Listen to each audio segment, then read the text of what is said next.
You were meant to discuss with the minister the gross mismanagement of a fund of taxpayer dollars worth $1 billion and conflicts of interest in the management of it. And that conversation was supposed to happen in early June. Did the meeting happen in early June? Yes or no, please? I'm sorry, Mr. Chair. I can't account for the comments of my staffer. I mean, I don't agree with the comments that were reported to me, and I certainly can't account for what he said. I think This Guy's Garage. Like and subscribe. Mr. Kennedy, on September 15th, according to SDTC, you called to suspend the funds. Is that correct? Mr. Chair, I'm just looking at the chronology. We had briefed the minister on the results on September 27th. Oh, I understand that. That wasn't Yeah. my question. SDTD has provided evidence that you phoned on September 15th to suspend the fund. I would have to consult Okay. the notes. I don't have the specific Could date. you get back to Absolutely. us with that? No because problem. that is 12 days before the minister said he was briefed on the Raymond Chabot thing. So you suspended the fund before you actually had the final report. Mr. Chair, I would have to come back to the committee. That is not my recollection, but I'll have to consult the testimony of SDTC. So you don't believe that you made the call to suspend the fund before you briefed the minister on the report? We had sent SDTC, Mr. Chair, a formal request with a management action plan. So there was an exchange of correspondence. I'd have to consult that and get back to the committee, which I'm happy to do.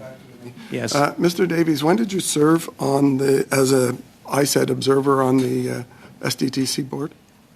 Yeah, Mr. Chair, when the organization was transferred to our portfolio, Just the dates. it would be in 2016 into 2017 would be my recollection. I don't know the That's the precise only time date, you were sir. there? My memory, So, yes. Mr. 7 years Noseworthy, ago. you took over in 2017, did you? Is that correct? Yes, I did, and continued to attend meetings till early 2023. Until early 2023. Okay, thank you. So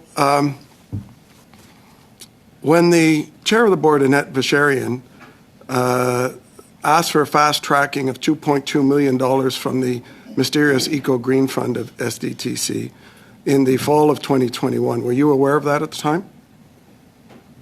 I'm sorry, sir, I'm not sure I understand the specific. Well, if you, okay, I'll make it simpler. In January, at meeting number 70 of the board, and you sit on the board in January 2022, SDTC rejected Annette Vacherian's request for $2.2 million from the fund to the Annette Vacherian Center because of conflict of interest. You must recall that. I don't recall a board meeting where there was a specific discussion about an allocation of funds to the Vacherian Center. Do you recall any meetings where the $43 million in loans by her own admission that Andre Lee's Mateau's companies got when you were in the board meeting? There were 7 of them, and here in the committee she admitted she got a number of them. Do you recall those meetings?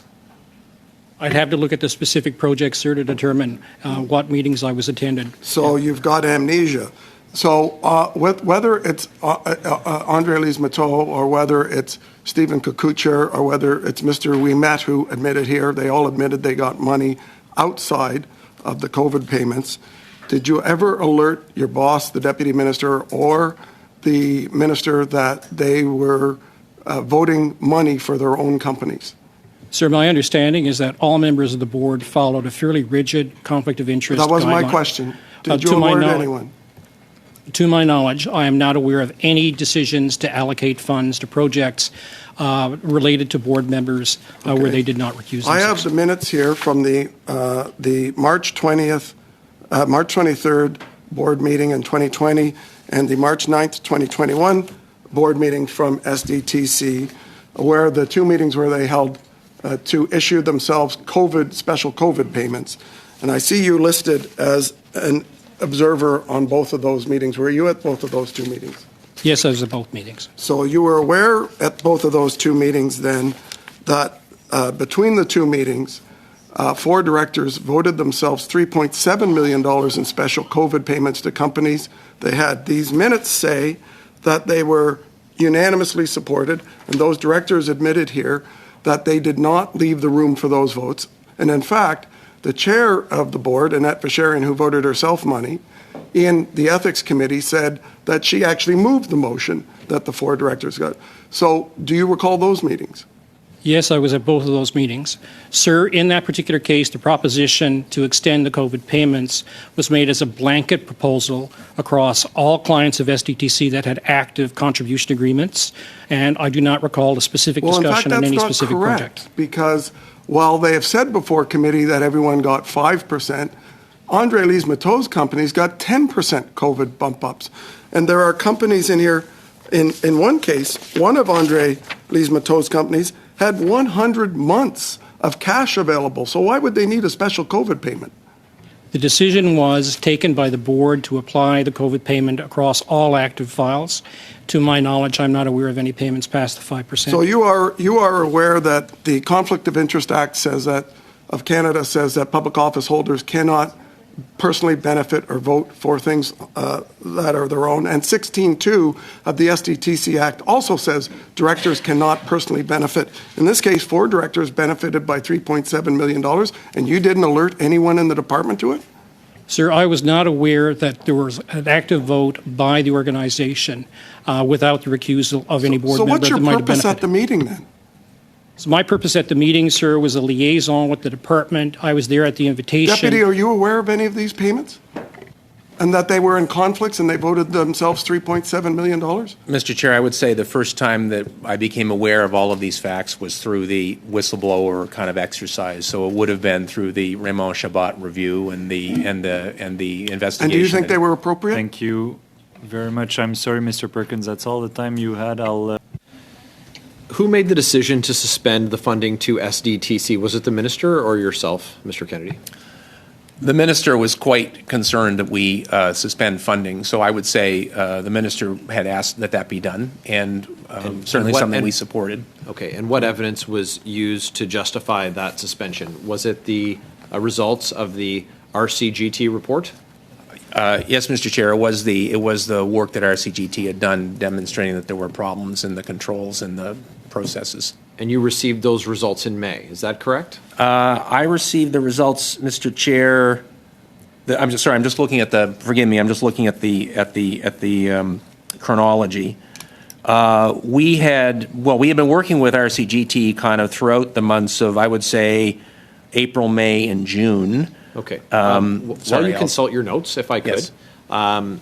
You've heard the recordings of your employee, the chief financial officer for ISED, Mr. Yes. McConaughey, and he spoke to this issue, and he said that you indeed were in possession of those results in May, and that PCO would need to be informed so that they could brief the Prime Minister's office. The minister came to committee, and he said that the department acted immediately, but there's a gap between the suspension of funding. The date that you said was September. Well, I'm sorry, Mr. Chair. Late we had September? briefed the minister formally on September 27th. Okay. Yeah. So, and what date did you suspend the funding? Well, Mr. Chair, I just maybe just elaborate very briefly because Briefly, if you yeah, could. sorry. When this process got underway, when the allegations were made, and we had hired RCGT to do this fact-finding report, SDTC had, to my recollection, just gone through. They have a kind of a funding cycle, so they make awards, and then. Respectfully, sir, I really just need. It's directly germane to the question, though, Mr. Chair. So if you don't have Okay. if you don't have the date, my time is very limited. So I'm going to give you a quote from Mr. McConaughey from May the 15th of this year. Quote, "It's fairly clear that like being in receipt of the results of the fact-finding exercise, like it's not something we can sleep on. We can't just go, it's nothing, sweep it under the carpet. We're compelled to act." End quote. You were meant to discuss with the minister the gross mismanagement of a fund of taxpayer dollars worth $1 billion and conflicts of interest in the management of it. And that conversation was supposed to happen in early June. Did the meeting happen in early June? Yes or no, please? I'm sorry, Mr. Chair. I can't account for the comments of my staffer. I mean, I don't agree with the comments that were reported to me, and I certainly can't account for what he said. I think You don't agree with what you heard him say, or that I've repeated what he said? I can't account for why my staffer said the things he said. Okay. I believe he's spoken already on the record Right. about Well, the context for that. I mean, he said you had the results. He said that the minister was going to be briefed. And then there's this big gulf in time in terms of action. He also said there was a series of actions that were going to be taken. It seems like his oars were pretty deep in the water on this thing, that there was going to be a new office responsible for it. They'd have someone, an eminent Canadian, overseeing it. He made pretty grand overtures about it and said that that your department absolutely believed the concerns that were raised by the whistleblowers. You talk about restoring confidence, and the minister talked about this in the House today about restoring confidence in the governance of this organization. But now with the Auditor General investigating and the Ethics Commissioner investigating 2 Liberal appointees, the board chair and the CEO have resigned in disgrace. There's $1 billion on the line, and we know that up to $150 million has been embezzled. Canadians can't afford this Prime Minister after 8 years of him and his NDP Liberal government. We want to know, it's very easy, who got rich? The Honourable Minister for Innovation. You know, Mr. Speaker, what Canadians cannot stand anymore, those watching at home, is these conservatives making stories and allegations, Mr. Speaker. That's what Canadians at home cannot stand anymore. They saw last week what they're able to do. Let me get the facts straight, Mr. Speaker. The moment we learned about the allegation, we took action. And by the way, the chair that is referring served under a conservative government, Mr. Speaker. That's right. Let's not focus on people, Mr. Speaker. Let's focus on restoring governance, funding Clinton in this country. We'll get to the bottom of this and restore confidence in this institution. You've talked about the good work that the organization has done. For Canadians to have confidence in this organization and the governance of it, I would say that there needs to be an accounting for the tax dollars that have been misappropriated. There's now an Auditor General's investigation. 2 government appointees are being investigated by the Conflict of Interest and Ethics Commissioner. RCGT itself found multiple instances of mismanagement of public funds outside of the contribution agreement. Is there a plan to have the misappropriated funds returned? Yes or no? I think, Mr. Chair, we're waiting to see the results of the Auditor General's review. If I could just... So I'm going to ask you a couple questions, and I'll give you the last 30 seconds to respond to my time. Sir, if you haven't prepared a plan for the minister to have the funds repaid, if the minister hasn't prepared a plan for the funds to be repaid, I would say that Canadians are going to find themselves out of pocket, and the insiders who've benefited are going to find their pockets a lot fatter, and that's unacceptable to Canadians, and they're not going to be able to have restored confidence in this organization. I have 15 seconds left. Love to know what the plan is to have the funds restored. Well, I think, Mr. Chair, as a public servant, I think, we're bound by the facts and the processes that have been set out. The Auditor General's doing a review. We look forward to the results of the review, and, we'll take action in accordance with her recommendations. So I think that's kind of what I would say at this point.